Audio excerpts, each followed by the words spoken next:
శ్రీమాత్రే నమః. శ్రీ గురుభ్యో నమః. వినయ్ ఆశ్రోతలకు ప్రేక్షకులకు నమస్కారం. ఈ రోజుది ఫిబ్రవరి 7 శనివారం నాటి పంచాంగం వివరాలు.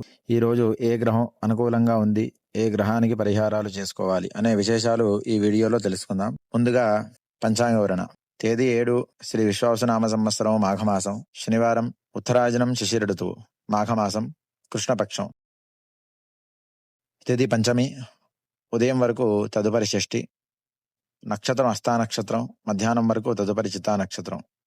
యోగం ధృతియోగం, కరణం గరజకరణం. అమృత గడియలు సాయంత్రం 4:30 నుండి 6 వరకు. రాహుకాలం ఉదయం 9 నుండి 10 వరకు, 10:30 వరకు. ఈ సమయంలో శుభకార్యాలు వద్దు. యమగండం మధ్యాహ్నం 1:30 నుండి 3 వరకు.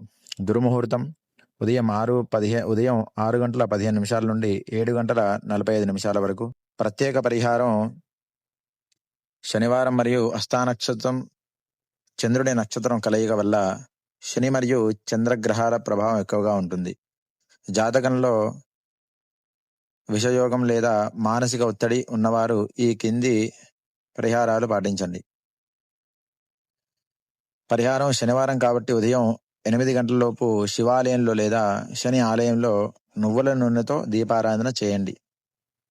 మంత్రం ఓం ప్రాం ప్రీం ప్రౌం సహ శనైశ్చరాయ నమః అనే మంత్రాన్ని 19 సార్లు జపించండి. వీలైతే నల్లని వస్త్రం లేదా నల్ల నువ్వులను పేదలకు దానం చేయండి. మానసిక ప్రశాంతత లభిస్తుంది. హస్తా నక్షత్రం చంద్రుడికి సంబంధించింది. మనసు నిలకడగా లేనివారు, ఒత్తిడికి గురవుతున్న వారు ఈరోజు తెల్లని వస్తువులు, పాలు లేదా బియ్యం దానం చేయండి, మంచిది. చంద్ర కవచం లేదా శివాష్టకం పఠించడం వల్ల శుభ ఫలితాలు కలుగుతాయి. తదుపరి ద్వాదశ రాశి ఫలాలు. కాలచక్రం మారబోతుంది. గ్రహాల గమనం మీ జీవితాన్ని ఎలా చేయబోతుందో.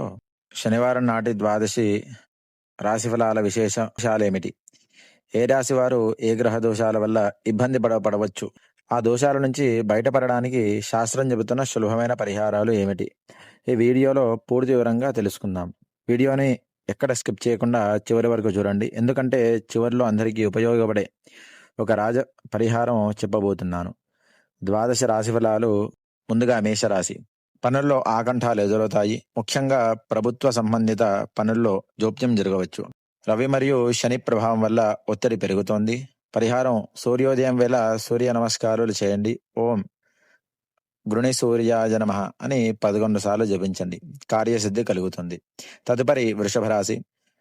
వృషభ రాశి వారు ఆర్థికంగా బాగుంటుంది, కానీ కుటుంబ సభ్యులతో చిన్నపాటి విభేదాలు రావచ్చు. కుజ ప్రభావం వల్ల ఆవేశం పెరిగే అవకాశం ఉంది. సుబ్రహ్మణ్య పరిహారం సుబ్రహ్మణ్య స్వామిని దర్శించుకొని ఎర్రటి పుష్పాలతో పూజించండి. తదుపరి మిథున రాశి.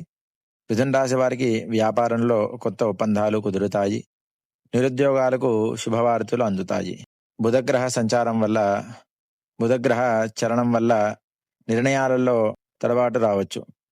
పరిహారం పెసరపప్పును లేదా ఆకుకూరలను ఆవుకు తినిపించండి. తదుపరి కర్కాటక రాశి. కర్కాటక రాశి వారికి మానసిక ఆందోళన ఎక్కువగా ఉంటుంది. అనవసర ఖర్చులు పెరుగుతాయి. చంద్రుడిపై శని దృష్టి వల్ల మనస్తాపం కలిగే అవకాశం ఉంది. పరిహారం శివాలయంలో అభిషేకం చేయించుకోవడం లేదా ఓం నమః శివాయ అనే జపం చేయడం వల్ల ప్రశాంతత లభిస్తుంది. తదుపరి సింహరాశి. సింహరాశి వారికి సంఘంలో గౌరవం పెరుగుతుంది. మీరు తలపెట్టిన పనులు విజయవంతం అవుతాయి. ఆత్మవిశ్వాసం అతిగా ఉండకుండా చూసుకోవాలి. పరిహారం ఆదిత్య హృదయం పఠించండి లేదా వినండి. దానివల్ల మరిన్ని విజయాలు వస్తాయి. తదుపరి కన్యారాశి. కన్యారాశి వారికి ఆరోగ్యంపై శ్రద్ధ వహించాలి. శత్రువుల నుంచి ఇబ్బందులు ఎదురవచ్చు, కాబట్టి కేతు ప్రభావం వల్ల గందరగోళం ఉంటుంది.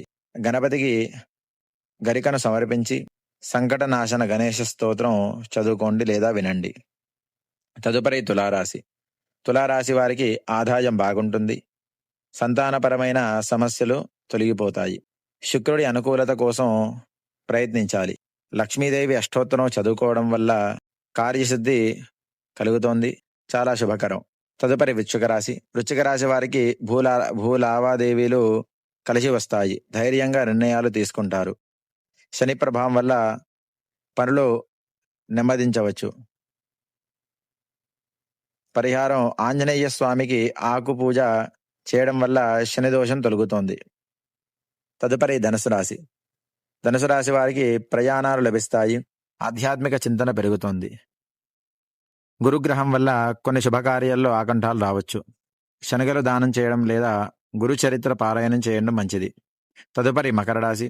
మకర రాశి వారికి ఏలినాటి శని ప్రభావం వల్ల పనులు కష్టతరంగా అనిపిస్తాయి. ఒంటరిగా ఉండాలని అనిపిస్తుంది. తీవ్రమైన శని దోషం. శనివారం రోజున నల్ల నువ్వులు నూనెతో శనేశ్వరుడికి అభిషేకం చేయండి. పేదలకు భోజనం పెట్టండి. దీనివల్ల శని దోషం తొలగుతోంది. తదుపరి కుంభరాశి. కుంభరాశి వారికి ఖర్చులు నియంత్రించుకోవాలి.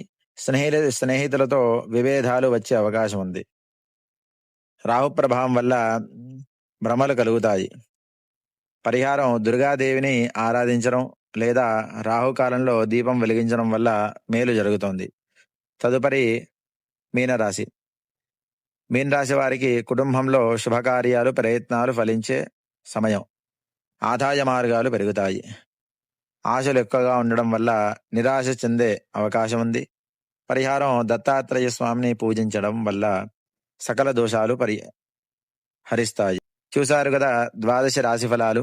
నేటి శనివారం కాబట్టి ఏ రాశి వారైనా సరే ఒక చిన్న పరిహారం పాటిస్తే ఆ శనిదేవుని కరుణ కటాక్షాలు లభిస్తాయి.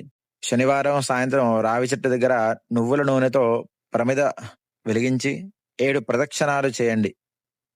ప్రదక్షిణ చేసేటప్పుడు మనసులో మీ కోరికలను కోరుకోండి. ఇలా చేయడం వల్ల మీ జాతకంలో ఉన్న ఎలాంటి గ్రహ దోషాలైనా తొలగిపోయి పనులు సజావుగా సాగుతాయి. ఈ సమాచారం మీకు నచ్చినట్లయితే వెంటనే లైక్ చేయండి. మీ రాశి ఏంటో కింద కామెంట్ చేయండి. తదుపరి వీడియోలో మీ రాశి గురించి ప్రత్యేక పరిహారాలు తెలియజేస్తూ ఇలాంటి మరిన్ని ఆసక్తికరమైన జ్యోతిష్య విషయాల కోసం మన వినయ్ ఆస్ట్రో తెలుగు ఛానల్ని సబ్స్క్రైబ్ చేయడం మర్చిపోకండి. సర్వే జనా సుఖినో భవంతు. స్వస్తి.